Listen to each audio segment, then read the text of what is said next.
Não vou negar quem sou, não há máscara em mim.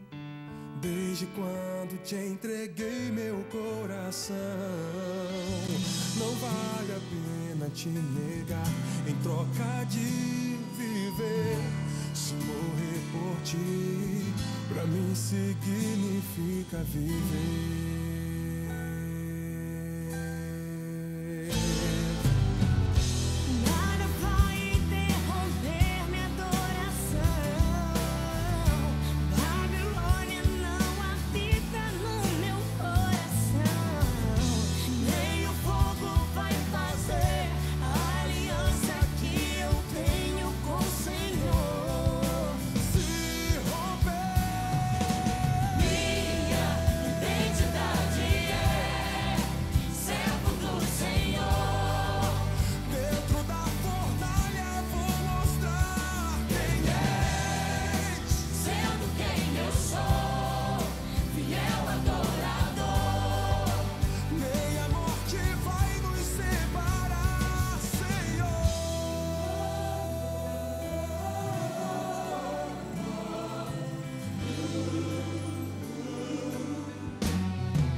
Eu saúdo a todos com a preciosa paz do Senhor Jesus.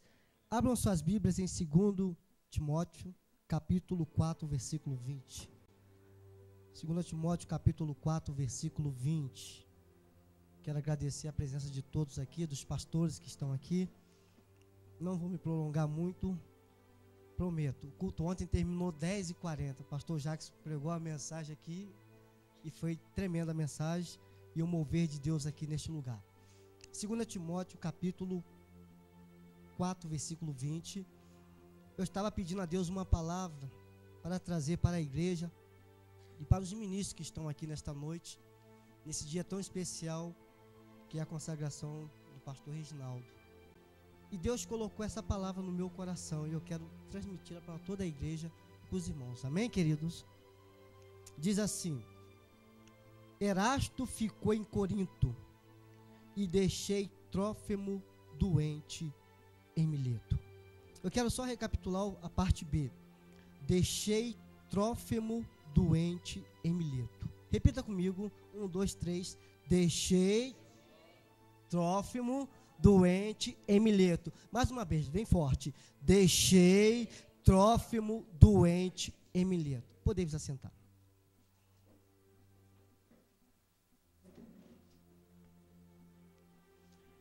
Quando o Senhor colocou essa palavra no meu coração, Ele me fez lembrar do ministério de Paulo. Quando Paulo escreve a primeira carta ao Timóteo no ano 63, 64 depois de Cristo, Paulo estava numa casa alugada e, segundo o historiador Flávio Joséfo, no período que ele ficou lá, ele ganhou quase 10 mil pessoas para Cristo. Mas nessa segunda carta, no ano 66 e 67, Paulo estava preso numa masmorra em Roma e ele sabia que o seu ministério terreno já estava acabando. Nero havia colocado fogo em Roma e estava perseguindo os cristãos. Mas antes dele partir, ele deixou alguns princípios para Timóteo. E ele disse: Erasto ficou em Corinto, foi embora. Deixei Trófimo doente em Mileto. O que o Senhor quer falar conosco? Eu quero pregar esse tema. Deixei Trófimo doente em Mileto. E claro que especial para o pastor Reginaldo, porque eu sei que os princípios que eu vou trazer aqui, ele vai colocar em prática. Paulo estava ensinando a Timóteo que um princípio de um ministério, de um líder, são as amizades seletivas e sinceras. Em Romanos capítulo 16, Paulo, ele narra, eu fiz a conta hoje, eu estudando em casa, ele narra o nome de 34 amigos. Mas quando ele chega aqui, ele está sozinho só com Lucas. Somente Lucas está com ele, porque era médico e estava cuidando dele. E ele estava dizendo: Timóteo, eu deixei um amigo, um companheiro de ministério doente. Um pastor, ele precisa ter amigos sinceros para o seu ministério. Amigos como estão aqui, que são amigos do pastor Reginaldo, que vão ajudá-lo, ajudar ele no ministério. Amigos sinceros.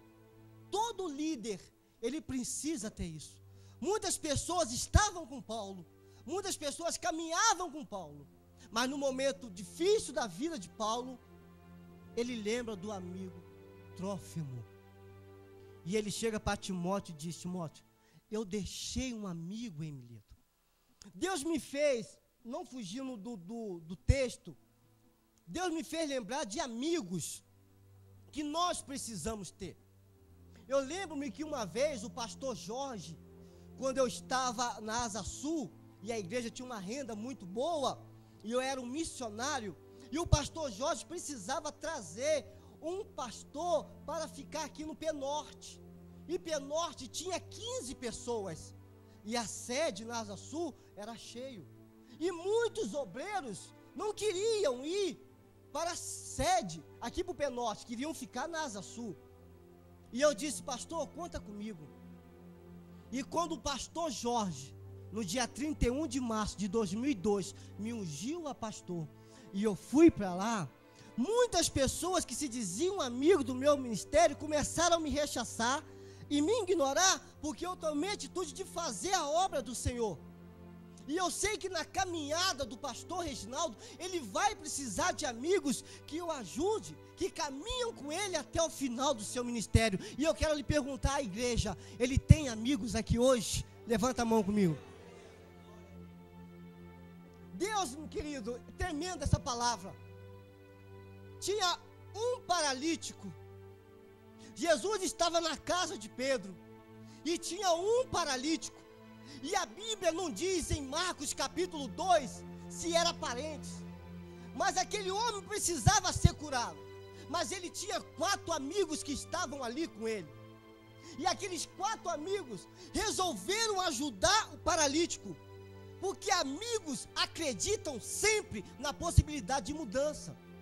Eles viram aquele paralítico e acreditavam na possibilidade de mudança daquele paralítico.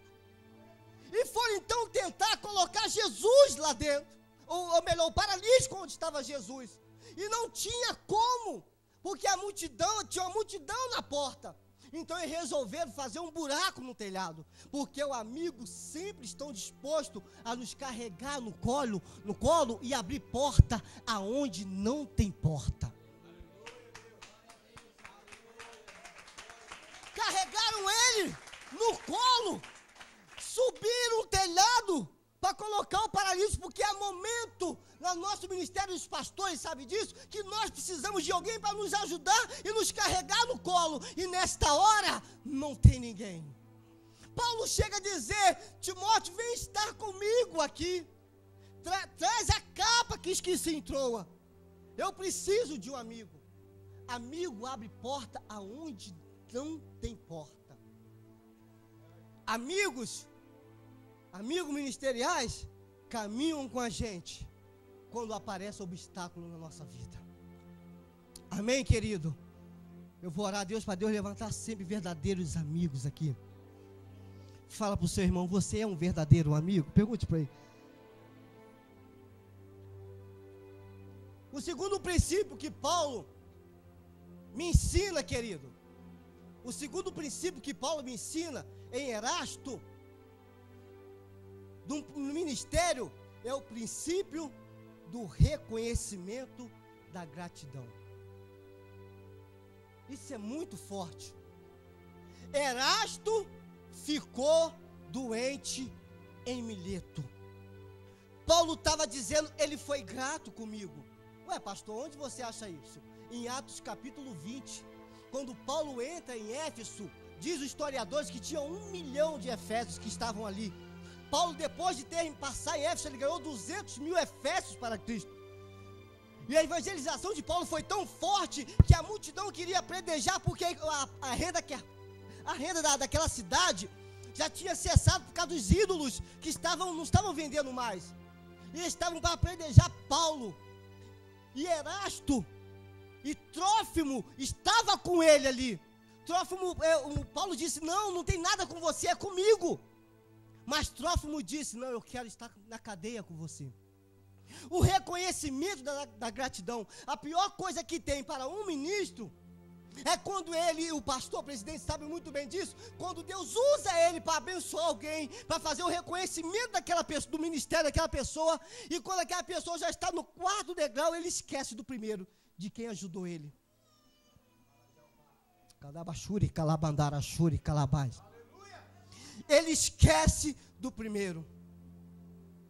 Quando o pastor Reginaldo me procurou, os irmãos que sabem da história, ele estava dizendo: pastor, eu preciso de ajuda. Eu não sou pastor e estou com uma igreja. E quando nós começamos a fazer o primeiro culto aqui, tinha 4 pessoas e uma Bíblia. Eu estava num outro ministério e eu resolvi ajudar ele. E eu sou grato por tudo que você tem feito na minha vida, na minha família, na minha esposa que está ali grávida. Um dia eu estava no meio da rua, atribulado, e eu disse: eu nunca mais vou subir num púlpito para pregar a palavra de Deus. Nunca mais. Eu vou desistir. Eu vou parar. Há 31 anos que eu sirvo a Jesus, eu vou parar, vou desistir. E Deus então colocou um amigo que um dia me viu pregar 12 anos atrás e disse: eu quero ser um pastor igual esse homem aqui, quero ter uma igreja. E um dia, eu querendo desistir, encontrei um amigo que me deu uma palavra para hoje eu estar aqui. E esse amigo foi Jackson. Quem pode aplaudir o Senhor? Eu nunca vou esquecer naquele dia na rua, quando você me parou e me deu aquela palavra de ânimo. Nunca vou me esquecer. Paulo, ele sabia o reconhecimento da gratidão. Queridos, quando alguém fizer alguma coisa por você ou por seu ministério, isso aqui é vitrine, irmão. Isso aqui é vitrine. Um pregador no século XVIII estava pregando, e quando Deus estava movendo lá na tribuna, curando, tinham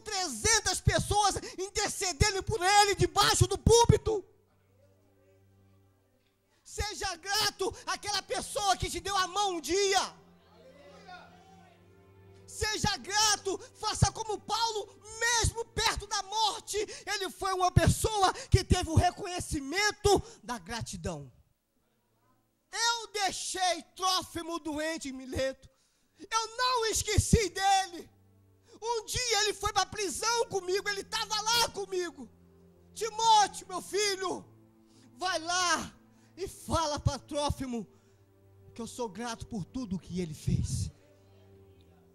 Quem vai ter o espírito da gratidão a partir de hoje? Então aplauda ao Senhor bem forte.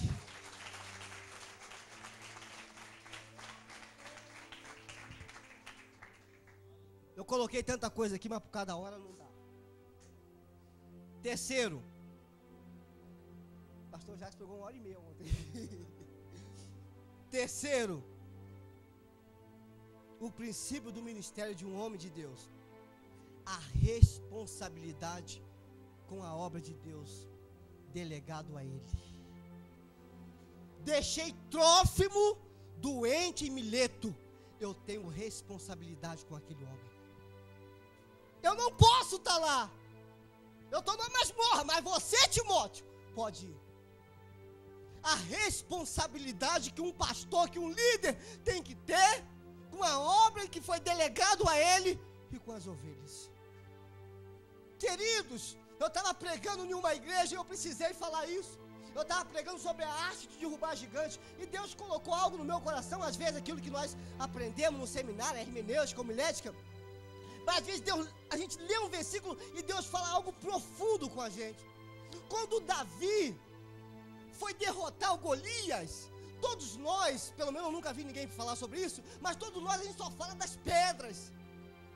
Do Espírito Santo de Deus foi derramado na vida dele, mas ninguém fala que Davi, quando foi levar Golias, foi derrotar Golias, ele levou um cajado.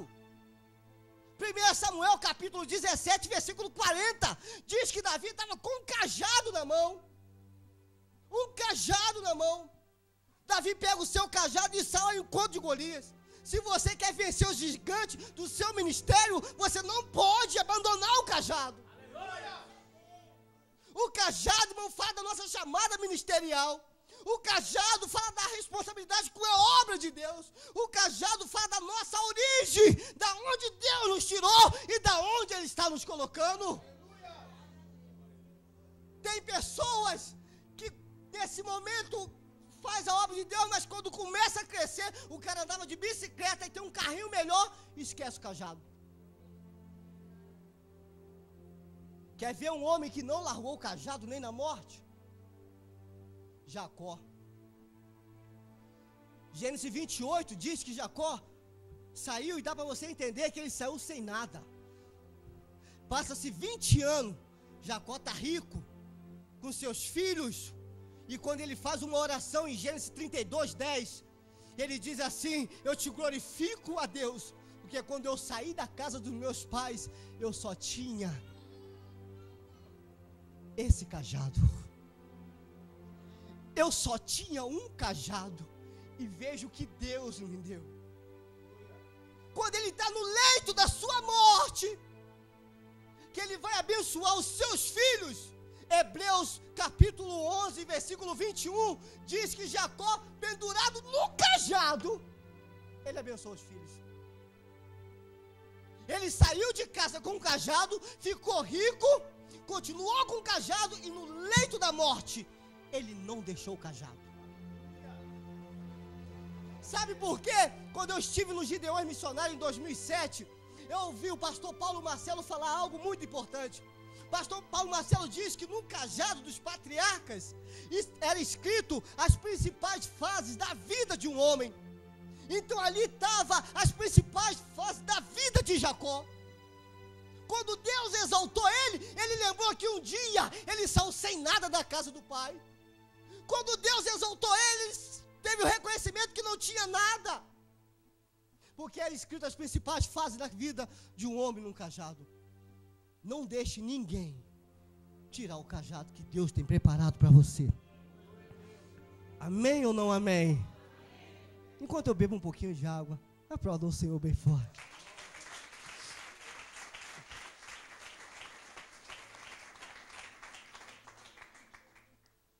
Quarto, oh Jesus, a hora. Quarto princípio do ministério de Paulo foi a humildade. É você falar a verdade, não conseguir. Eu estava fazendo uma pesquisa, não dá para contar os milagres de Paulo, mas eu cheguei a contar, estudando, 22 milagres que Paulo fez. Mas em Atos 19 diz que Deus fazia muitos milagres por Paulo, porque as pessoas levavam a roupa para Paulo, e Paulo orava e Deus fazia um milagre. Mas Paulo teve a humildade de dizer para Timóteo: eu deixei Trófimo doente, eu não consegui curar ele.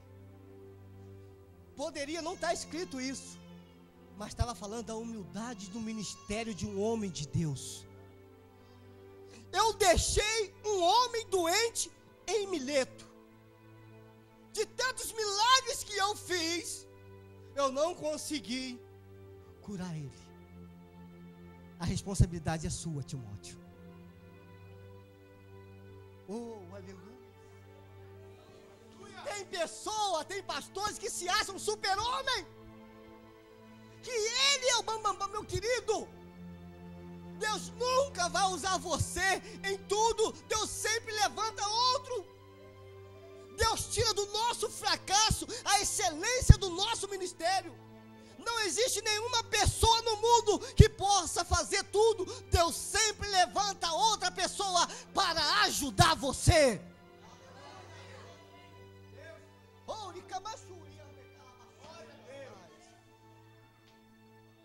A humildade do seu ministério.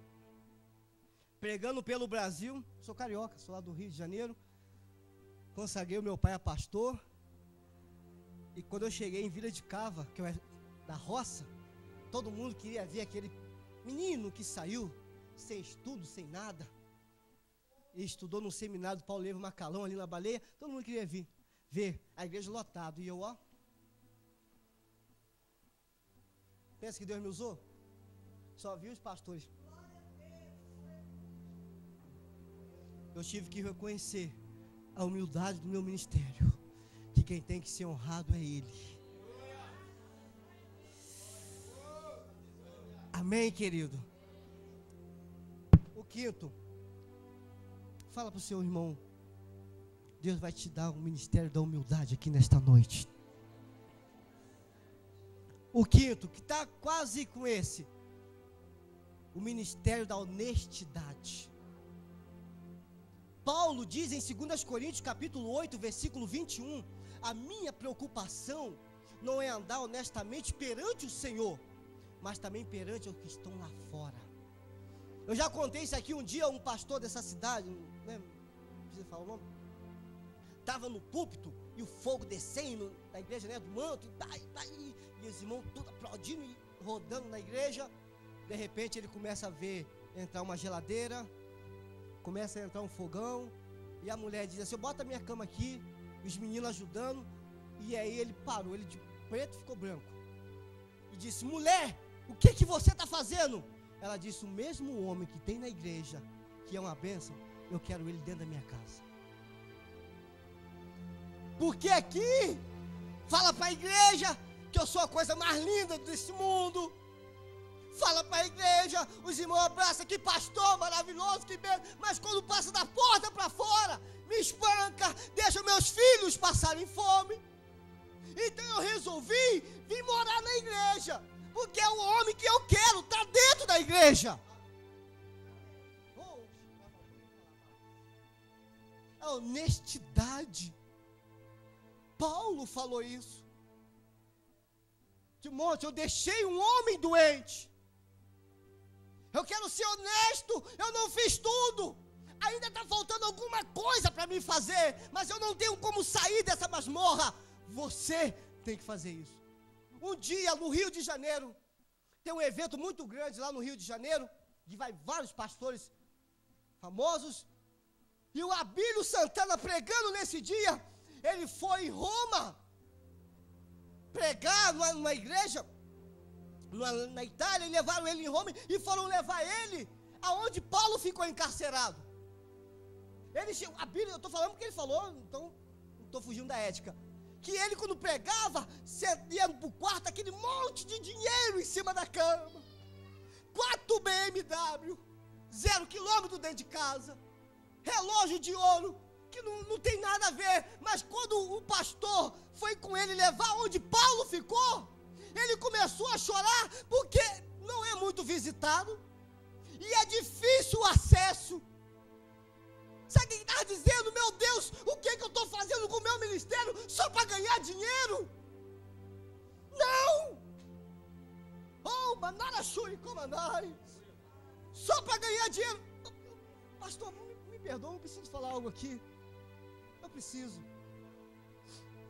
Pastor presidente, viajando pelo Brasil, pregando a palavra, DVD gravado, mensagem na internet, e eu pensava que era